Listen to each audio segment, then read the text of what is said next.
Now, to the looming tariffs rattling the economy and consumers, as President Trump threatens Canada with steep reciprocal tariffs on lumber and dairy products, up to 250%.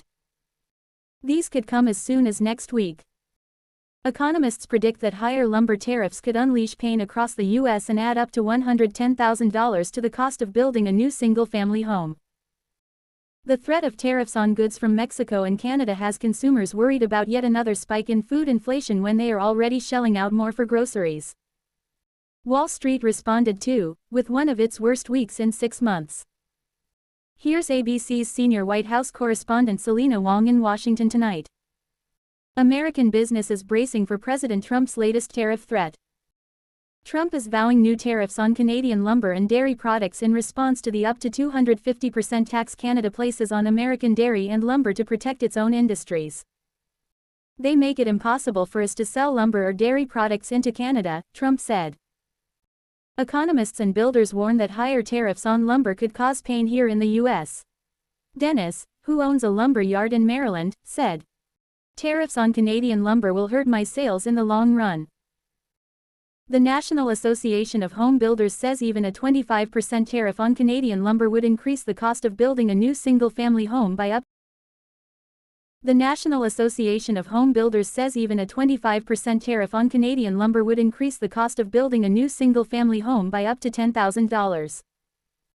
President Trump has stated that foreign countries pay the price of tariffs, but also added, "My customers are going to pay for it, so it's going to be passed on." The new warnings from Trump cap off a head-spinning week in Washington. On Tuesday, Trump imposed 25% tariffs on Mexican and Canadian imports. On Wednesday, a one-month exemption was granted for American car makers. Then, one day later, another one-month delay was announced for tariffs on most goods from Mexico and Canada. The confusion and chaos tanked the stock market, with one of its worst weeks in 6 months.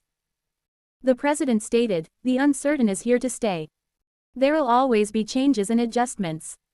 There'll always be some modifications. I mean, if you have a wall in front of you, sometimes you have to go around the wall instead of through it."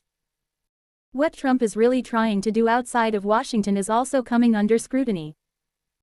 Republicans are feeling the heat, with voters slamming Trump and Elon Musk's efforts to downsize the federal government. One voter remarked, "I'd love for you to stand up to Doge and Elon Musk and speak out against any more cuts." Musk, however, is not hiring or firing anyone, that is left up to the department heads. In a tense White House meeting, Musk clashed with members of the cabinet over cuts. Trump downplayed the dispute, saying the administration will be more targeted going forward. Selena Wong joins us now from the White House. Selena, you're also learning new details about the Republican plan to avert a government shutdown. That's right, House Speaker Mike Johnson has unveiled a spending bill that would keep the government funded through September. It boosts resources for immigration enforcement and defense while cutting some other programs here at home. But actually getting that bill passed will be a major challenge. Democrats are against it, arguing that it empowers Elon Musk in his efforts to aggressively slash federal spending. With a lot of moving parts in Washington, we'll have to wait and see how this develops. Selena, thank you.